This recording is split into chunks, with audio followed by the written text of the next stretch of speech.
AITA for my daughter wanting her stepdad as her only parent and saying I should disappear. My daughter asked me to sign papers so her stepfather could legally adopt her. Just like that, without any warning, she told me she no longer feels I'm her dad, that she doesn't connect with me anymore, that she prefers him listed as her father on everything, that she wants a new family and to erase the old one, meaning erase me. I'm 39, she's 15, and all this mess started, or at least exploded, last weekend. We were at home. She came to visit me as part of the every other weekend visitation schedule, Friday to Sunday. She arrived, went to her room, headphones on, phone in hand, as always. I'm already used to that, to the distance. But that day she asked to talk, that it was important. I thought that, I don't know, maybe she wanted to stay longer, maybe she was feeling bad about something. Maybe there was an issue at school, anything but what she dropped on me. We sat at the kitchen table. She wouldn't even look me in the eye. She told me everything while staring at her phone. She said she'd been thinking about this for months, that she felt more comfortable with her stepfather, that he was there when she really needed him, that I was a memory, something blurry, a distant presence, that she wanted him to adopt her, that I should sign the papers, that it didn't mean she hated me, her exact words. I didn't know what to say. I felt like I'd been kicked in the chest. I was speechless. She looked at me, waiting for me to say something, but all I did was stand up and lock myself in the bathroom like a coward. I threw up, literally. When I came out, she was back in her room with her headphones on, as if she hadn't just blown my mind. And then, as if nothing happened, she ordered a pizza on her phone. Sunday afternoon, before her mom came to pick her up, she left the papers on the table. I didn't sign anything, didn't look at her, didn't hug her, didn't say goodbye. I just went back to the bathroom and sat on the floor until I heard the car leave. And now I'm here, weeks later, still with the papers on the table, open halfway, as if they're waiting for me to accept that I'm no longer anyone's dad. And I don't understand what happened, because this isn't just about her. This is about everything that's been ripped away from me in the last 3 years. I swear it wasn't like this before. It wasn't always like this. I was the first in everything. First tooth she lost. First step. First day of kindergarten. I carried her lunchboxes with drawings I made by hand. She called me Super Dad. She drew pictures of me with capes and swords. I don't know when all that became nothing. I think it was when the divorce started. That's when everything went south. But there are things that came before, things I kept quiet about, things that now, seeing them from a distance, I realize were key. And I think I need to tell them to understand how I got here. The truth is, if I really think about it, all this didn't start with the divorce, no? That was just the breaking point, the official fall, but the cracks were already there long before. The thing is, you play blind, you lie to yourself every day, you say, it's a phase, it will pass, when I have more time I'll fix things. And that moment never comes. Life passes you by while you're busy working, putting out fires, surviving. And when you finally realize it, you're nothing to the person you loved most in the world. My daughter started to pull away from me when I still lived with her, and I didn't realize it. Or rather, I did realize it, but I didn't do anything. I told myself it was part of growing up, that it was normal for her to spend more time in her room, that she preferred to be alone, that she didn't talk to me as much. I would ask her how her day at school was, and she would answer, fine, without looking up from her phone. I would ask her if she wanted to watch a movie with me, and she would say she'd already seen it. Little by little, she drifted away from me, slowly, silently, but constantly, as if someone were turning off the lights of our relationship, bulb by bulb. And I did nothing to stop it. Back then, I was working as a manager at a big box store in a mall in Austin, Texas. A heck of a job, endless shifts, rotating schedules, holidays you still had to cover because retail never sleeps. I poured my heart and soul into it, but it was what kept the house running. She, my ex, worked from home, freelance, did graphic design. The little she earned went on her own things. I paid for school, food, health insurance, rent, the car, everything. And I'm not saying that to play the victim or get pity. It's simply what happened, what it was. But of course, since I was always out working and she was at home with our daughter, the most present figure was her. I was like a visitor, like a shadow.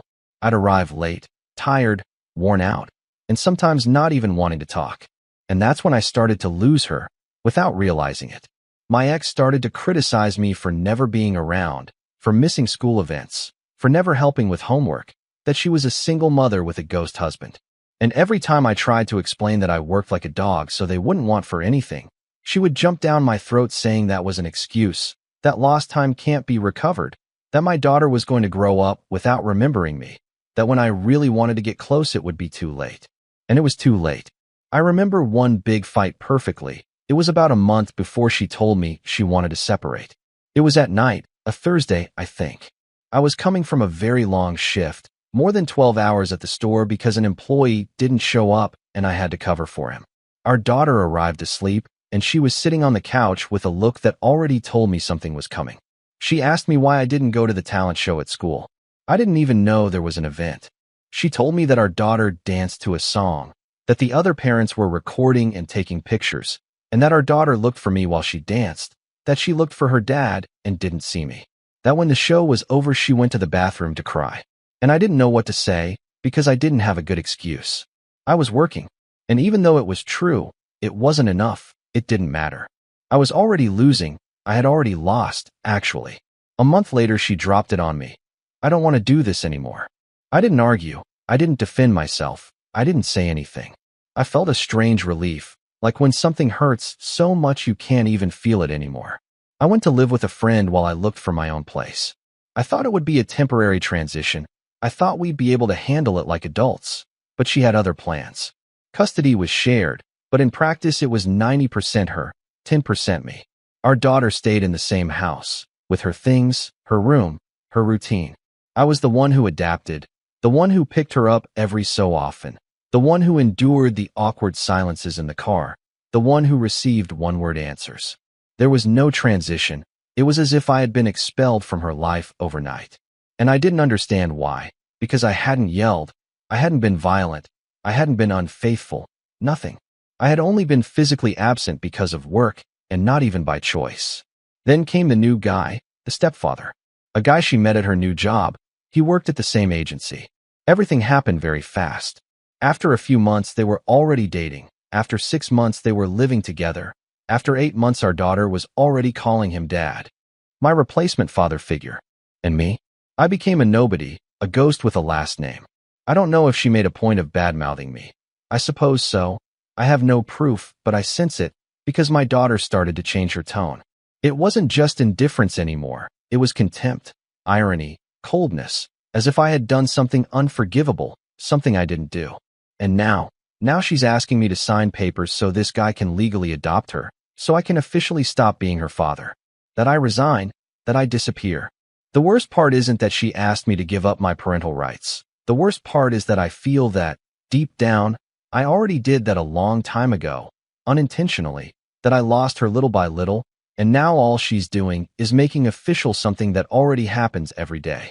She doesn't call me dad. She doesn't text me. She doesn't ask me how I'm doing. If something important happens in her life, I find out from others, or from Instagram posts that don't even tag me. I'm a spectator, a supporting actor, one who appears every now and then, says 2 lines and leaves. And I don't know when I became that guy, because it wasn't like that. Not at first. I was there, I took her to the park, I taught her how to ride a bike. I was the only person she wanted to sleep with when she had a fever. She told me I was her super dad, and that she would never love anyone like me. I believed those words. I was naive. I thought a child's love was indestructible. And now I have 15 years of memories that mean nothing to her, that she threw away without saying a word. Do you understand? I swear on everything I have that I tried. After moving into my new apartment, I set up a whole room just for her. I decorated it with things she liked. I put up posters she had in her old room. I bought a lamp just like the one she used to read. I even bought a new game console just because I knew we used to play together when she was younger. I spent money I didn't have, not to buy her love, but to tell her, without words, that her place was still there, that she could still be at home, that she wasn't a visitor, that she was my daughter. But every time she came, she would shut herself in, bring her headphones, her backpack, go into the room and not come out until she was hungry. And she wouldn't even eat with me. She would take her plate and eat alone watching TikToks. I would knock on the door, ask if she wanted to watch a movie, go for a walk, anything. It was always no. Once she told me that I seemed uncomfortable with her, that I seemed like I didn't know how to be a father. I didn't answer. I locked myself in my room and cried like an idiot, because she was right. I didn't know how to be a father to someone who didn't love me anymore, to someone who saw me as a stranger. There was one time I thought we could reconnect. It was for her 14th birthday. Her mom had thrown a big party with friends, but I wasn't invited. She said it was because of space issues. Ridiculous. So the following week, I organized a small dinner at home, just me and her. I made her favorite food, decorated everything, bought a cake, made a playlist with songs we used to sing in the car when she was little. I felt hopeful, naive again. I thought it would mean something. She came, ate 2 bites, said she was tired, and locked herself in. She didn't even touch the cake. She just kept texting her friends, and I sat alone in the dining room looking at that empty chair, listening to a Taylor Swift song that she taught me when she was 7. I felt ridiculous, like I had set all this up for no one, like I had written a love letter that no one would read. After that, I started to give up. I stopped trying so hard. I stopped texting her every day. I got tired of talking only through WhatsApp, of sending memes she never answered, of asking how her day at school was and getting nothing. She didn't want me to insist, and I didn't want to keep groveling. I thought that if I backed off a little, maybe she would realize, maybe she would miss me, stupid me. The only thing that happened was that she became colder, more distant, as if distance was the natural state between us, as if the relationship we once had was a mistake she now wanted to correct. And in the midst of all that, he appeared, the new guy, the one who is now her real dad. I've never had a direct problem with that guy. I don't even know him well. He's never disrespected me or anything, but I hate him because he's taking my place, because she chose him, because I don't appear in family photos anymore, because he takes her to school, to practice, to games, to the mall, because she tells him things, because she posts stories saying, "Day with Dad," and it's him who appears. And me watching all that from my phone, with my stomach in knots. A few months ago, at a school meeting, I saw him. They were both in line waiting to talk to the math teacher. She was hugging him, laughing, talking softly. When she saw me, she looked down and pretended to be busy with her phone. Not even a hi, not a wave, nothing. I was less than 2 meters away. I left, went into the bathroom, and stayed there for about 20 minutes, trying not to cry like a jerk in front of parents I didn't know. And now, with those papers on the table, I feel like they're asking me to sign my defeat, to officially acknowledge that I lost, to say, yes, I'm no longer your dad. Let him be. To sign a paper that says I have no more say in her life, that I'm irrelevant, that I'm nobody. And even though I know I don't deserve it, a part of me still wants to believe there's something that can be saved. Since I've had those papers there, on the table, open right in the middle, I haven't been able to live in peace. I get up, I see them. I go make coffee, I see them. I sit on the couch, they're still there. And I don't touch them, not because I don't want to, but because I don't know what the heck to do with them, because I feel that the moment I pick them up and sign them, it's all over. Not just legally, not just on paper, it's over in my head, in my heart, in what little bond remains between her and me. And still, there's still a part of me that isn't ready to let go of that. I've been thinking a lot these days, going back over things in my head, connecting the dots, remembering scenes that I let go at the time, but that now stick me like needles. And the more I think, the clearer it becomes. This idea didn't just come from her. No one can deny me that. This idea came from her mother. Because my daughter, even though she's in the middle of adolescence, even though she's confused, wouldn't have come to this point alone, not to such an extreme decision, and even less so with the coldness with which she told me. That was planted, someone put that in her head. And I know who it was. Because her mother never forgave me for not fighting for her. I understood that too late.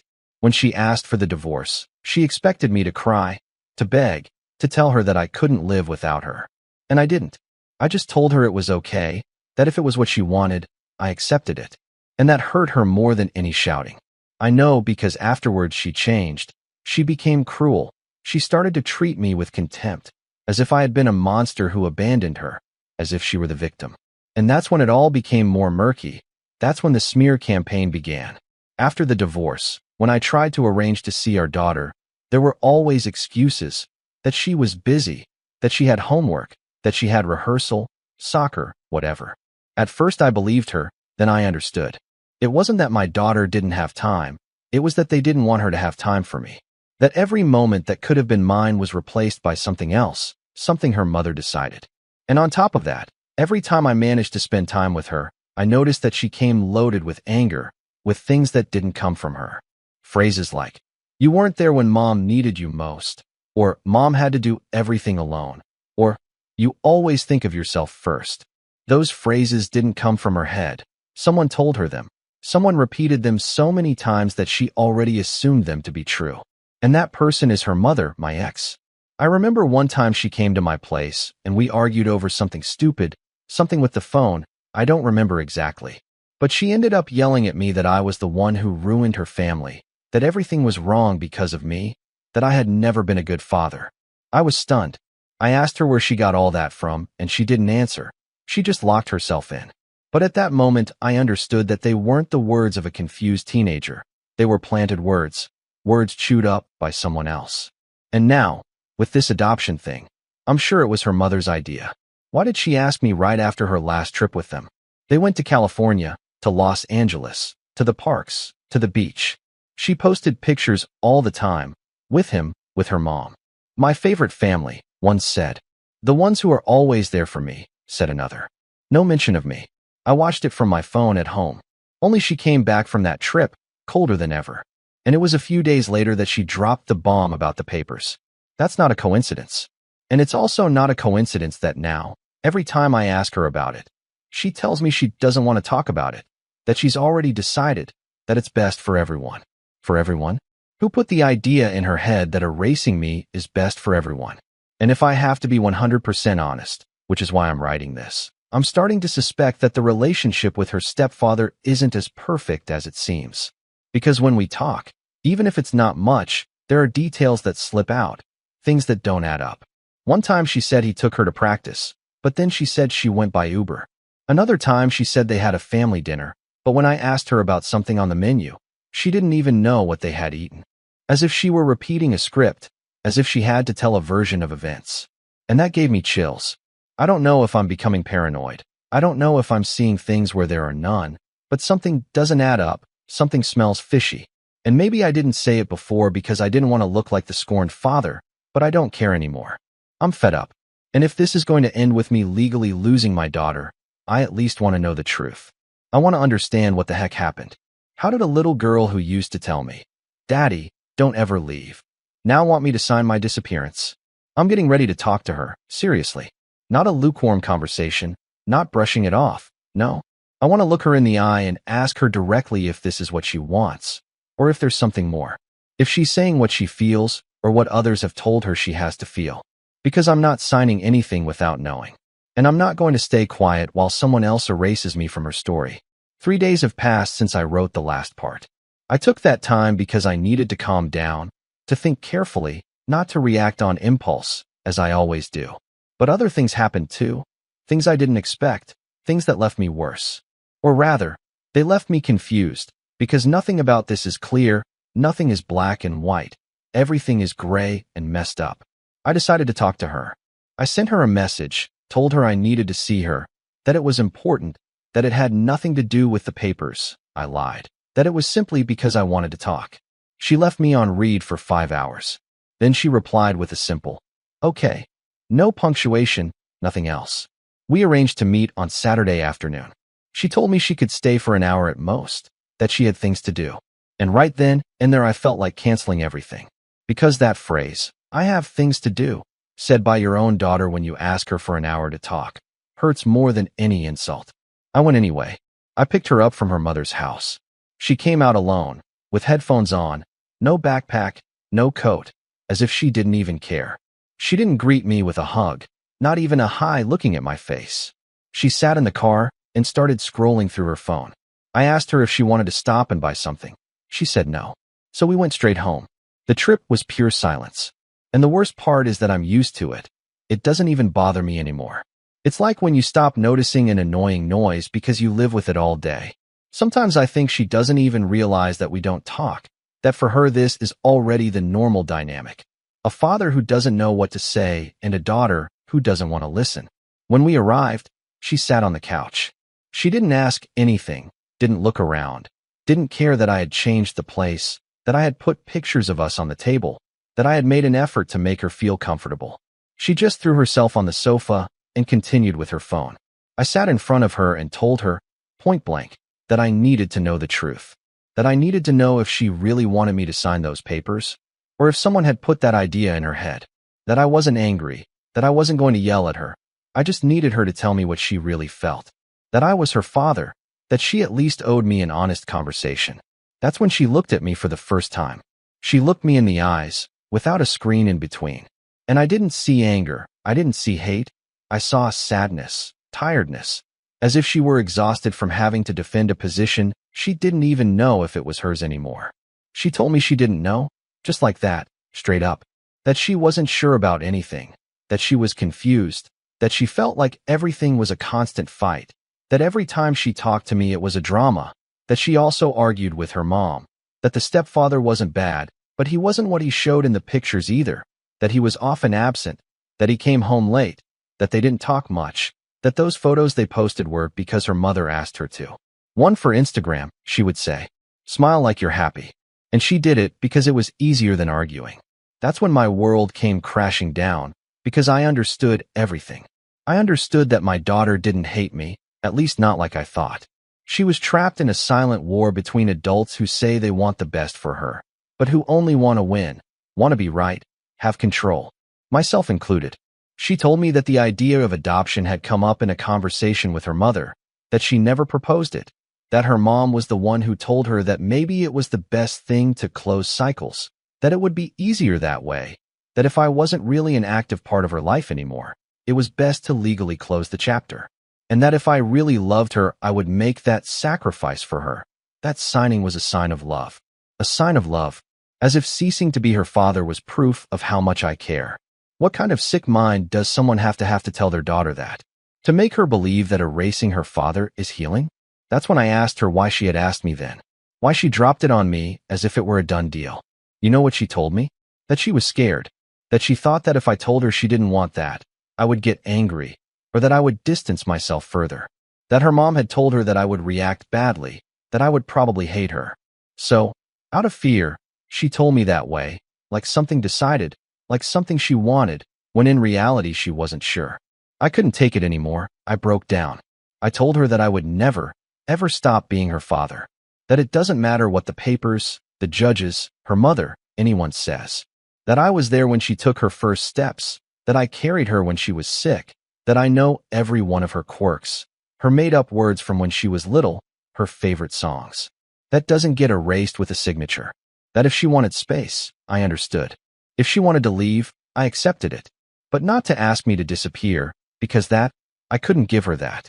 Her eyes filled with tears. She apologized.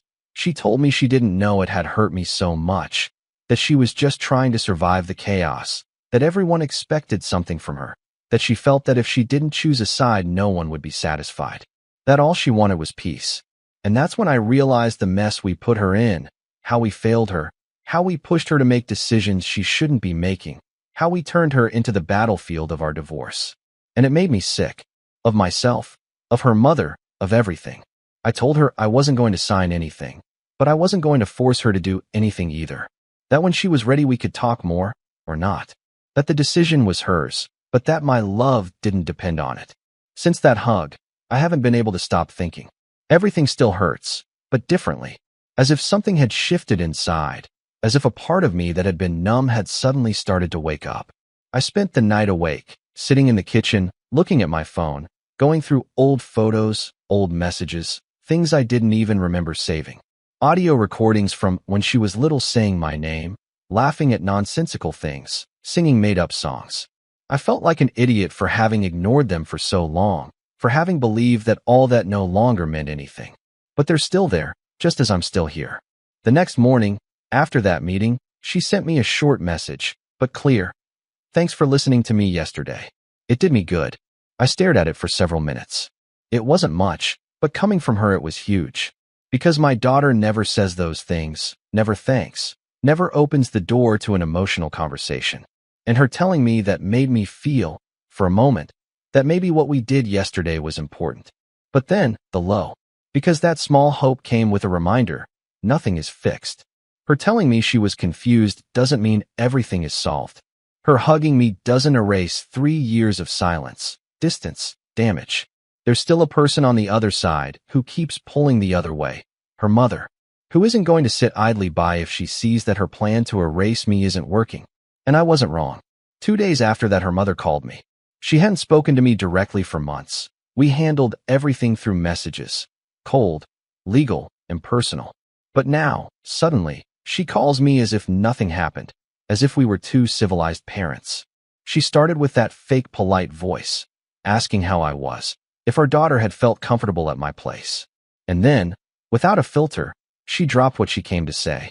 She told me that they had talked about the adoption, that she thought it was irresponsible of you to put ideas in her head, that everything was decided. I was speechless. I took a deep breath. I told her that I hadn't put any ideas in anyone's head, that I simply asked her what she felt, that I had a right to know if that was really what she wanted. She replied sarcastically, "Of course, now you're the present father, the understanding one, the one who cares. And the years you were absent? The years you didn't show up?" I don't know how I didn't yell at her, but I didn't. I told her that I wasn't going to let her treat me as if I had never been there, that no matter how much she had dedicated herself to destroying my image for years, I know who I am. And that if it bothered her that her daughter was starting to question things, that wasn't my problem. She hung up on me.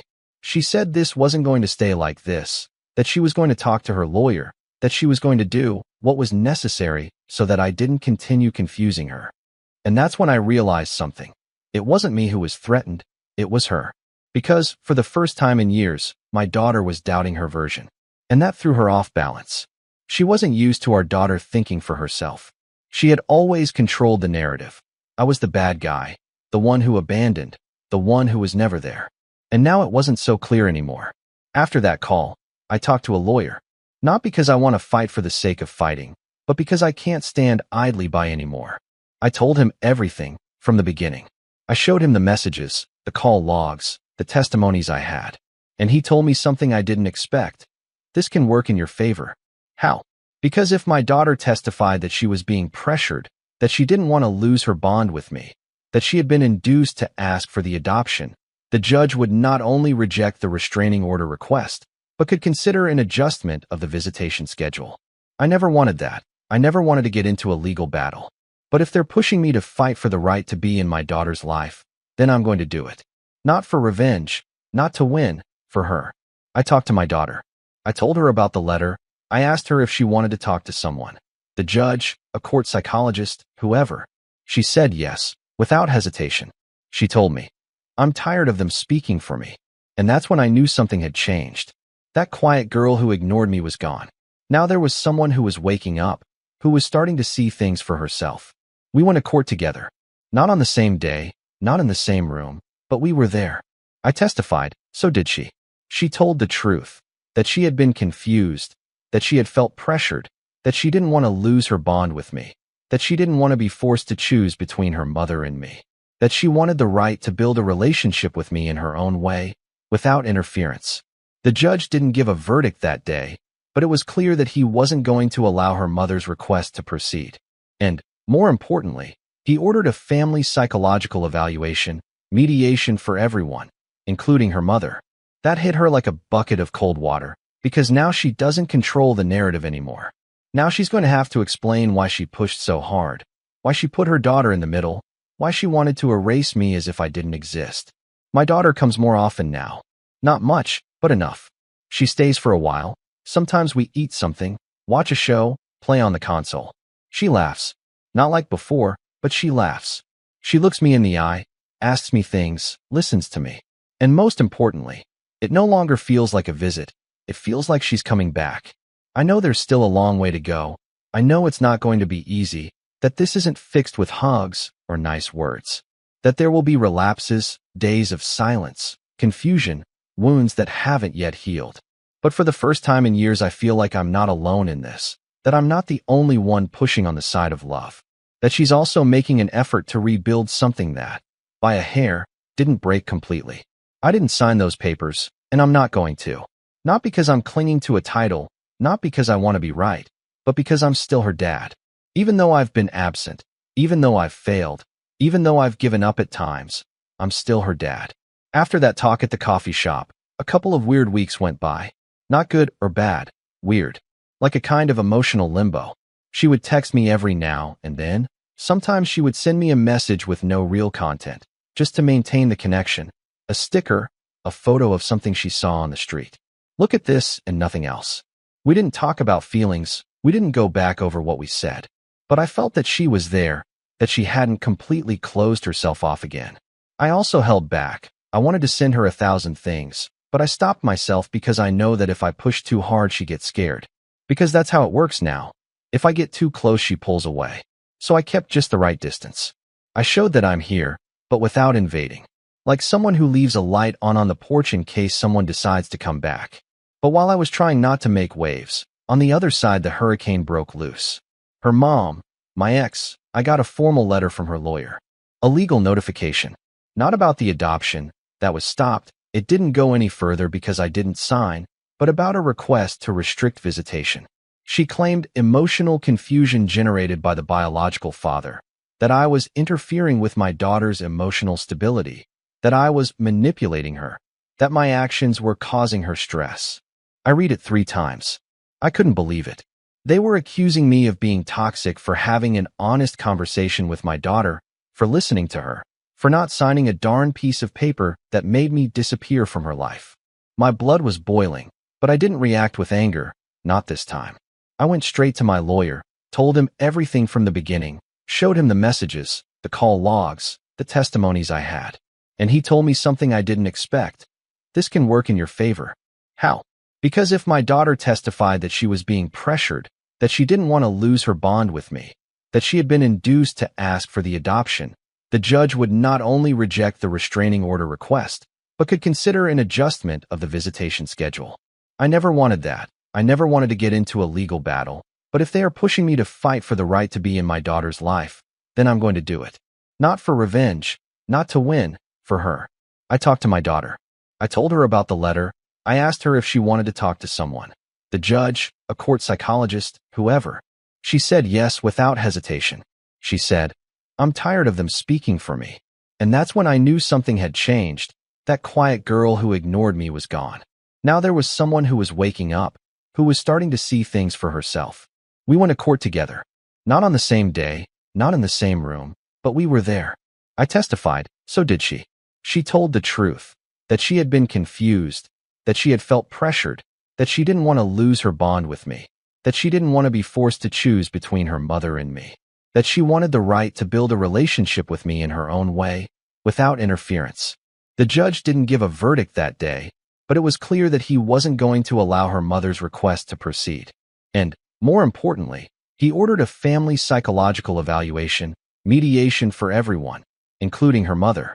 That hit her like a bucket of cold water, because now she doesn't control the narrative anymore.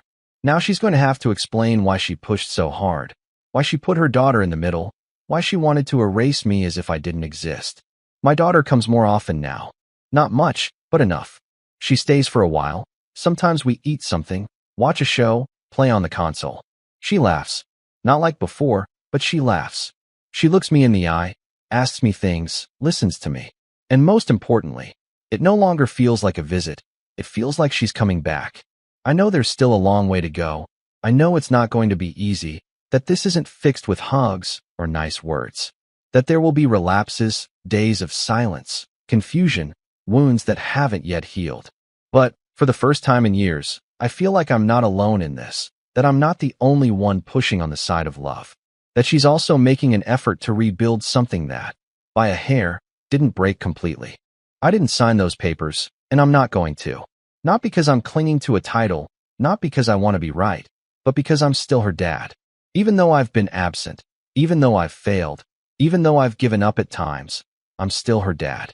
If you liked it, don't forget to leave a comment and support the channel by subscribing.